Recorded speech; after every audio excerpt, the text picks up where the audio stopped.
mais uma vez, retorna ao tema da oração. E aquilo que o Senhor diz no Evangelho, e o exemplo disso nos é apresentado na primeira leitura, é uma das chaves para entendermos a importância da perseverança na oração. Pedi e vos será dado. Procurai e achareis. Batei e a porta vos será aberta. Por que nós devemos pedir? Veja que quando Jesus ensina o Pai Nosso, num capítulo anterior ao capítulo 7, que é aquele em que nós estamos, ele diz: não utilizeis muitas palavras, porque o vosso Pai sabe do que precisais. Me lembro que um teólogo escreveu um livro muito novedoso sobre a questão da criação, e um amigo sacerdote leu esse livro e ficou incapaz de fazer uma oração de súplica. Não conseguia mais pedir nada, porque o autor foi invalidando de tal modo a oração de súplica que parecia que a oração de súplica era uma falta de fé em Deus. Pois, se Deus sabe que eu preciso, para que eu vou pedir? Então eu tenho que só agradecer, lá. Só que Jesus diz no Evangelho, e foi o que eu disse para ele na época: pedi e recebereis. Ou seja, o Senhor nos mandou pedir. E por que o Senhor nos mandou pedir? Por várias razões. A primeira delas é porque nós somos cristãos, ou seja, nós sabemos que dependemos da graça de Deus. E como é que nós obtemos a graça de Deus? Nós obtemos pela fé, e o exercício da fé é a oração. Um cristão que não reza é um cristão que caiu numa heresia chamada pelagianismo. Ou seja, ele acha que tudo depende do seu esforço humano. E não é assim. Nós dependemos inteiramente da graça de Deus. Dou um testemunho a vocês, muito recente. Eu estava com muita dificuldade para fazer dieta. Muita mesmo. Um desânimo, uma falta de coragem moral. Não era uma coisa simplesmente fácil assim de se resolver. Então, os dias antes da quaresma, eu fiquei pedindo, falei: Deus, me faça fazer. Jesus, por favor, me concede essa graça, eu preciso fazer, eu não consigo por mim mesmo, me ajuda. Quando foi na quarta-feira de cinzas de manhã, conversando com um amigo, algo mudou aqui dentro. E aí, eu comecei, e estou tranquilamente, pelo menos até agora. Peço que, pela graça de Deus, eu continue. Mas vejam, se a gente não pede, a gente não recebe. Inclusive, nós temos que pedir para orar. Ainda que isso seja um pouco redundante e que parece estranho rezar para rezar, mas é isso. Quantos empecilhos nós temos na vida para rezar?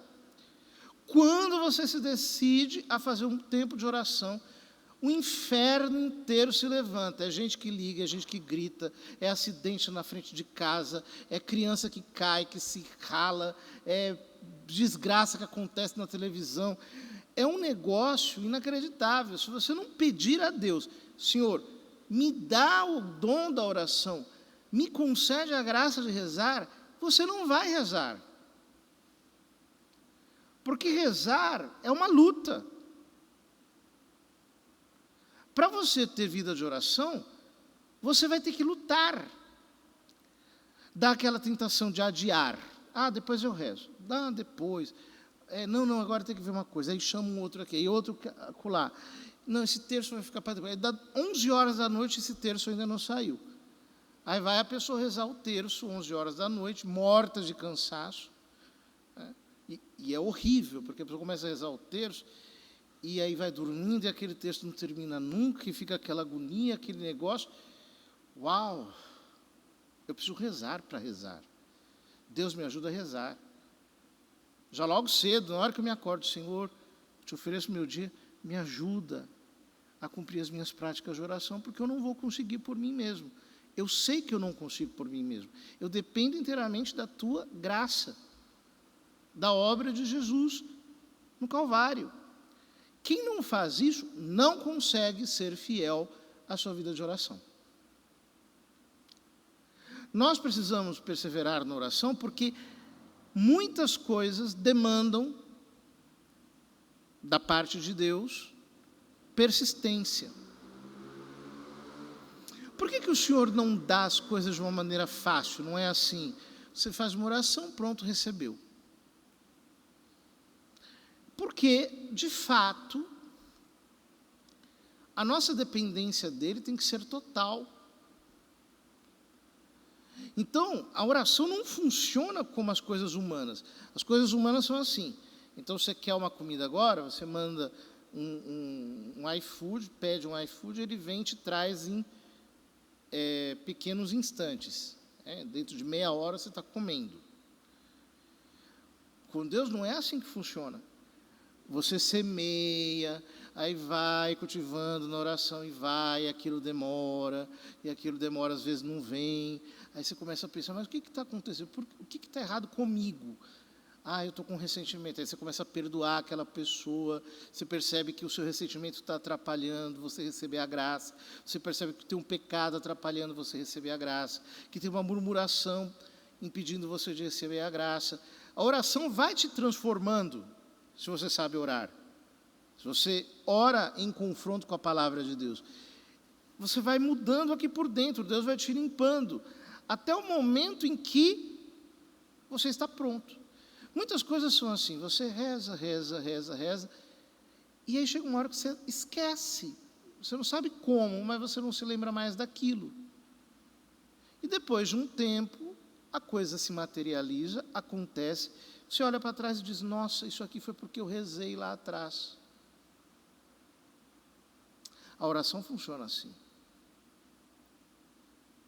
Porque a oração é um exercício da fé. É como você ir fazendo uma nuvem. Você vai fazendo uma nuvem. Quando a graça vai chover, fica tudo escuro, começa a trovejar, você fica com medo, você acha que não vai acontecer. E é justamente quando está para acontecer. A oração é assim. Ela demanda tempo. Nós temos que, muitas vezes, orar por uma situação, muitos anos. A gente olha na história o que acontece. Quanta coisa ruim precisa acontecer para que uma coisa imensamente boa aconteça?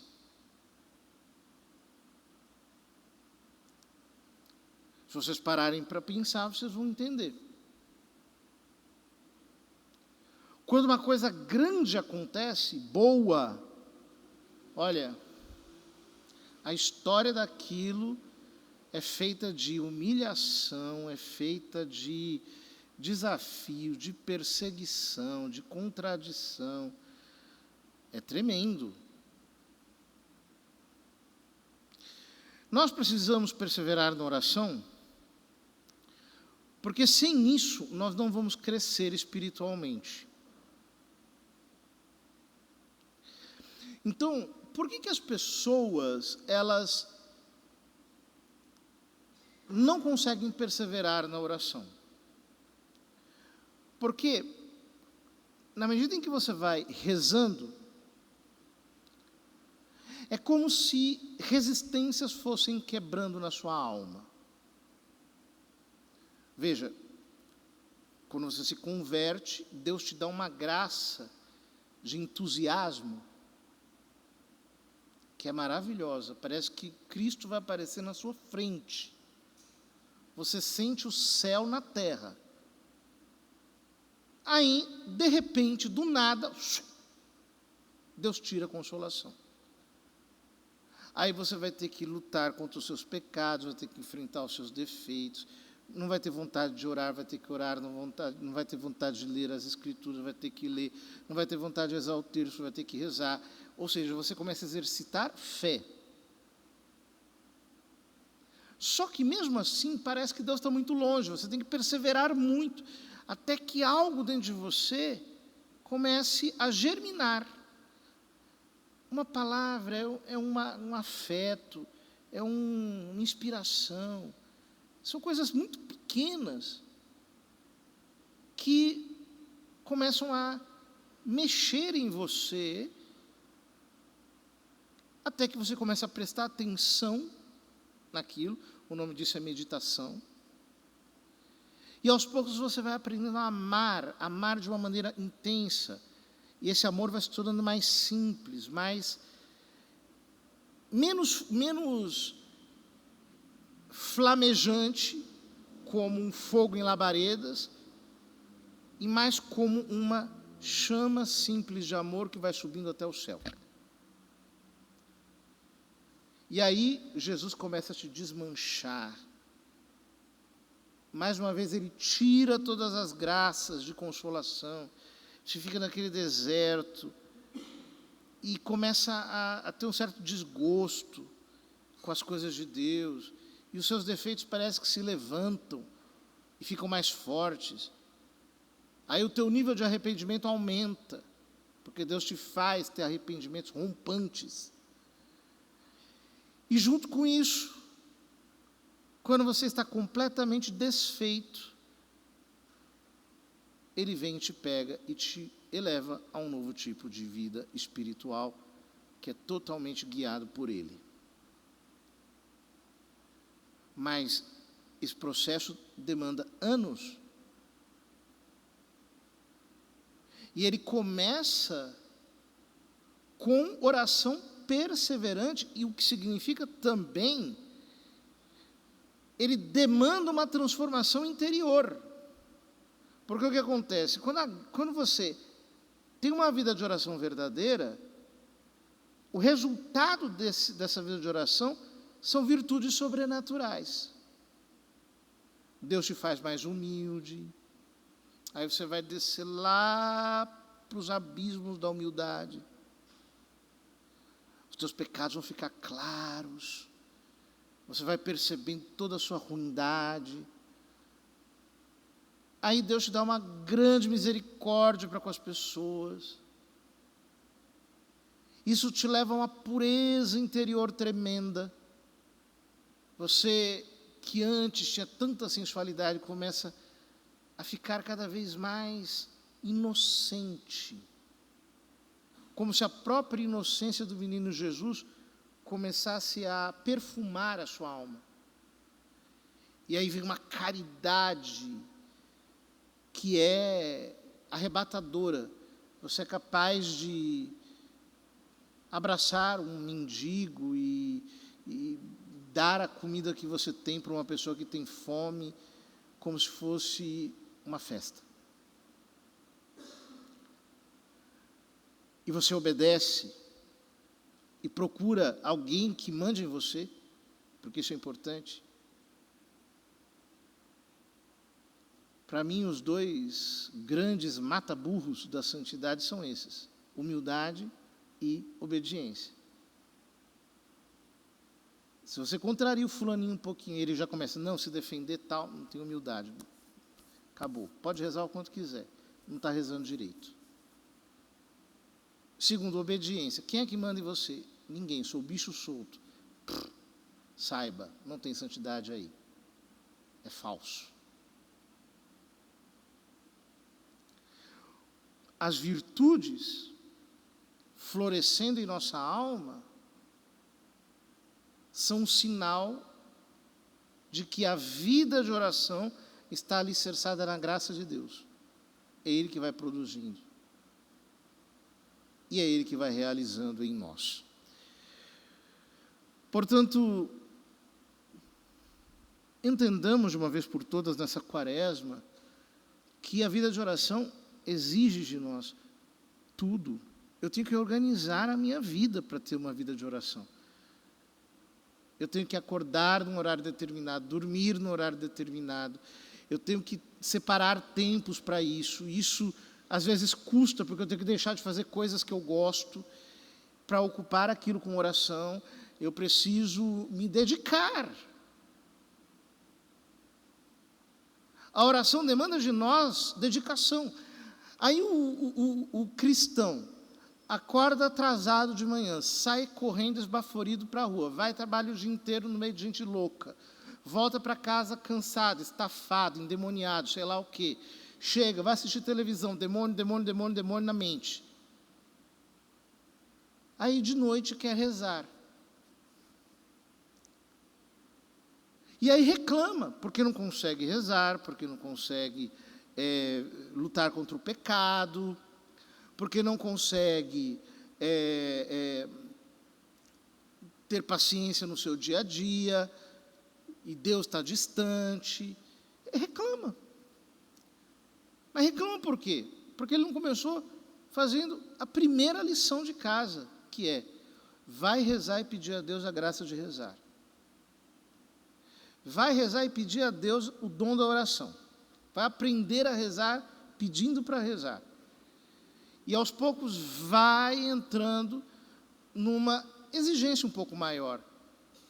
Veja, o fulaninho que se contenta lá com um terço mal rezado, com o evangelho do dia mal lido, refletido assim como se fosse um pardal que vem, come uma semente e sai voando.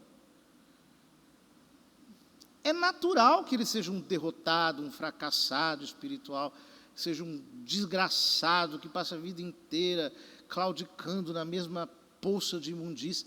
É natural, é óbvio, vai ser assim para sempre. Não reza, não tem vida de oração.